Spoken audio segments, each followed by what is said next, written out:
fat loss coach, nutritionist, researcher. Oh my goodness, a guy who cares. I mean, there's so many things I would like to say, but the most important thing is that you know that I care. I learned years ago, I'll never forget this. I heard this saying where it says, no one cares how much you know until they know how much you care. Think about what I just said.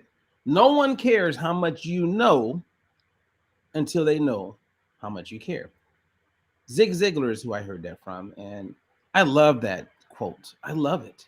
Now, if you're here for the first time, do me a favor and comment. Let me know who you are, where you're from.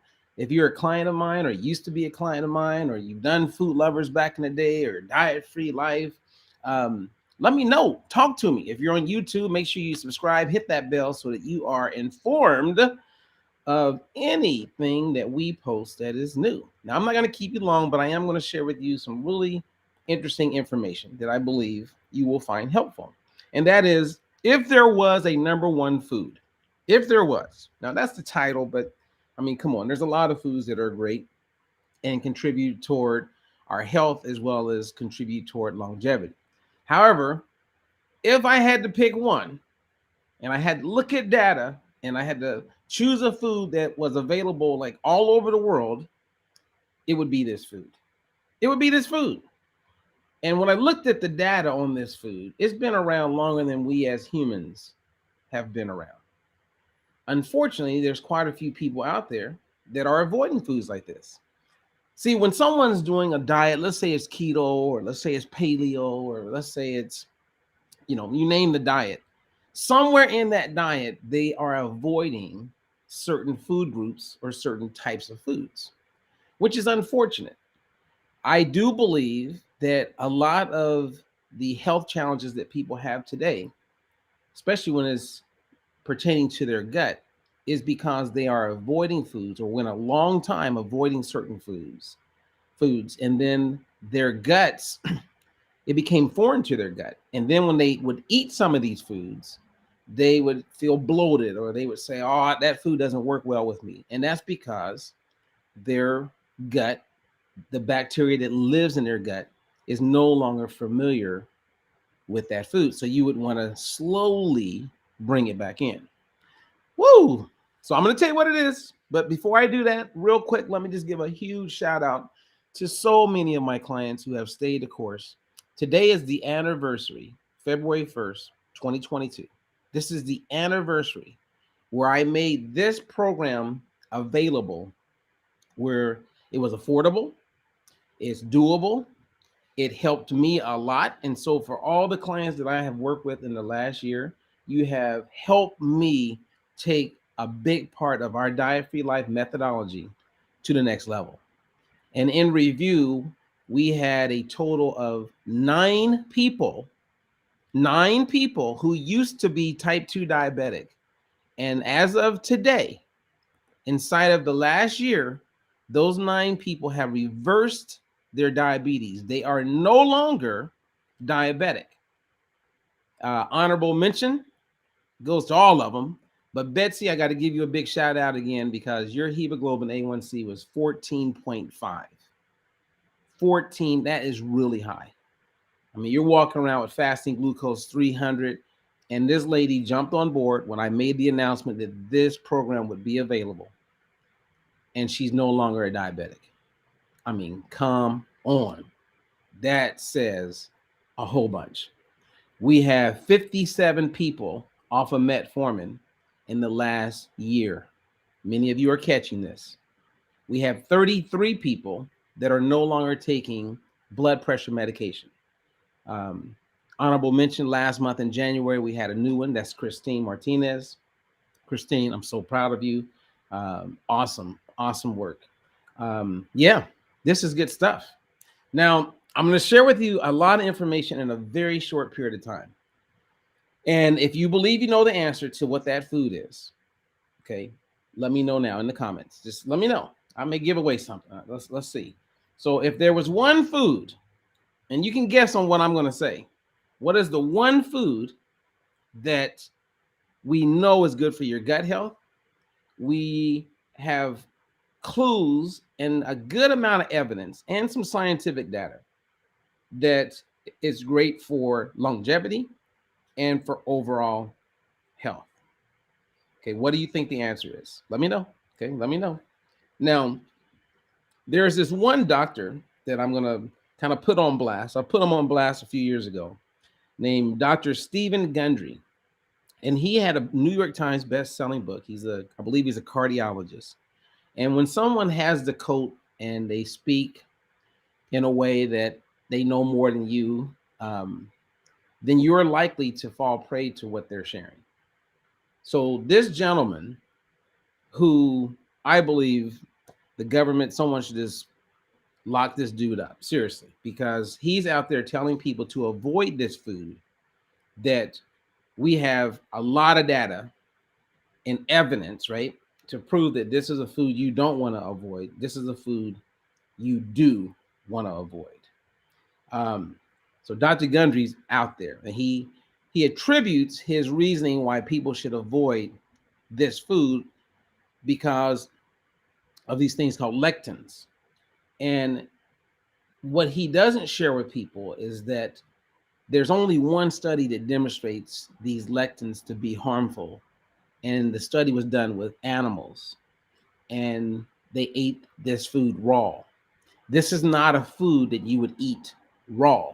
So by cooking this food, right, soaking this food, germinating this food, all of that, which people do before they eat it, then there's nothing to be concerned about as it pertains to these lectins. But he uses fear to get people to avoid certain foods. And I know he's thought about, retracting this belief, but he couldn't. It'll just look too bad. So he's got to continue to come up with ways to fight it. And now he talks a little bit about gut health. Well, this is a food that we know for a fact contributes toward one's gut health. So what is the answer? Drum roll.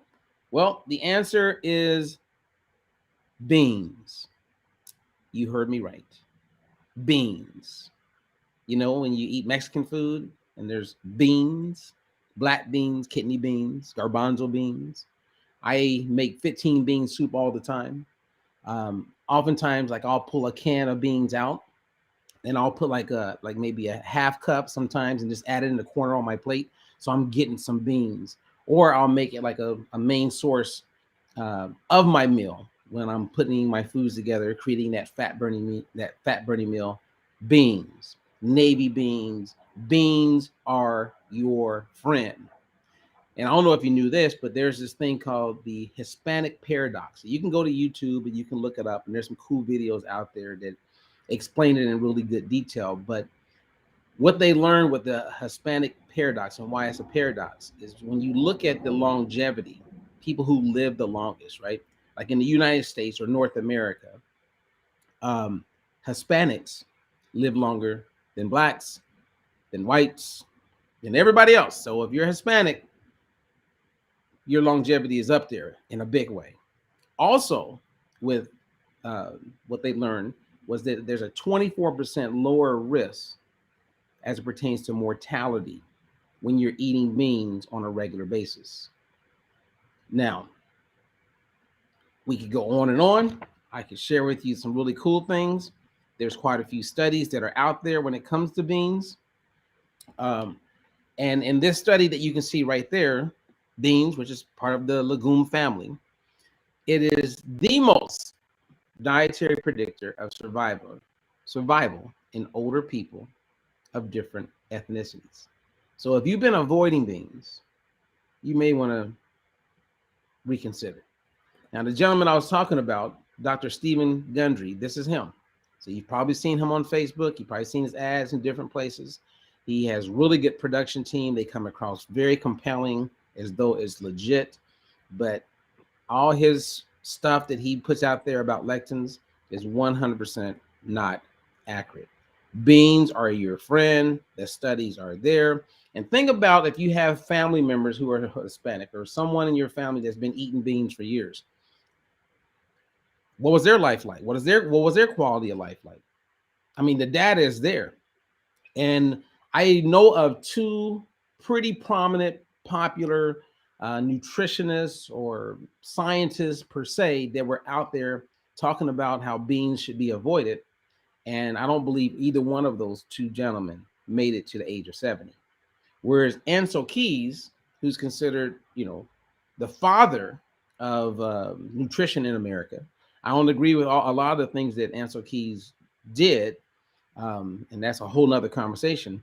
But he and his wife wrote this book, The Benevolent Being. Ansel Keys died at 100 years old. He believed in beans. Beans are proven. The data is there. You cannot argue the benefits of eating beans. And then there was this thing called the 5 zones. And the 5 zones is a book. And there's a lot I like about the 5 zones, but there's a lot I don't like about the 5 zones. What I like about the 5 zones is how they put a significant focus on looking at areas around the world where people live the longest and have the highest quality of life. And one of the common foods in all of these areas, right? And we're talking about Sardinia, Italy, you're looking at Japan, like Okinawa, location in Greece, Costa Rica, and Loma Linda, California, where there's a huge population of Seventh-day Adventists. They all eat beans. So, what is the likelihood of having a study? What is the likelihood of the father of nutrition in America? What is the likelihood of these 5 blue zones all giving significant credit to beans? The data's there. I like my beans. Beans are good for your gut.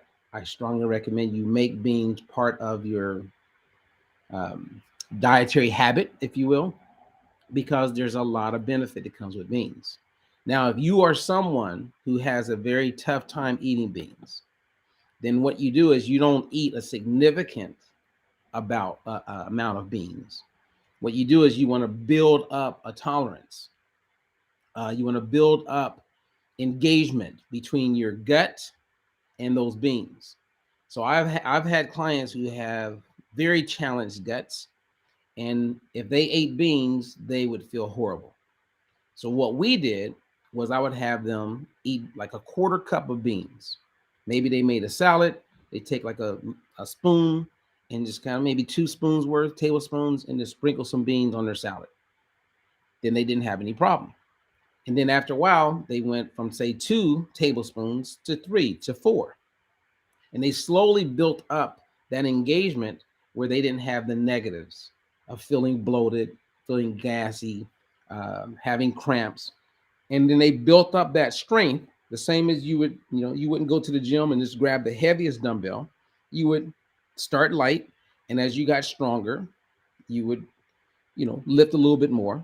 And if it wasn't a strength thing, you just don't want to do too much too soon. And as a result, you can build up that stamina, if you will, to be able to enjoy those beans. So what do you think? Okay, yes. And if someone has a question as far as how do we categorize beans, beans are a slow carb as pertains to the Diet for Life methodology. However, when you create baked beans, and this was an update that we did to the methodology, then baked beans are considered a fast carb. And the portion size for these beans is a half a cup. Now, if you're looking at soybeans is looked at as we look at soybeans as a protein source and not a slow carb or fast carb source. We got it? So there you go. So thank you again. I appreciate you being here. I'm excited about eating some beans for lunch. So let's go make that happen. And if you have questions, always reach out to us. Our contact information is always made available in the content. And I always go back and look at the comments. And if there's a question that you post, whether you're catching the replay or you were here live, then just post it or just email us direct and we will get right back to you. All right. So I'm Robert Ferguson, America's Fat Loss Coach, a guy who cares. And that's why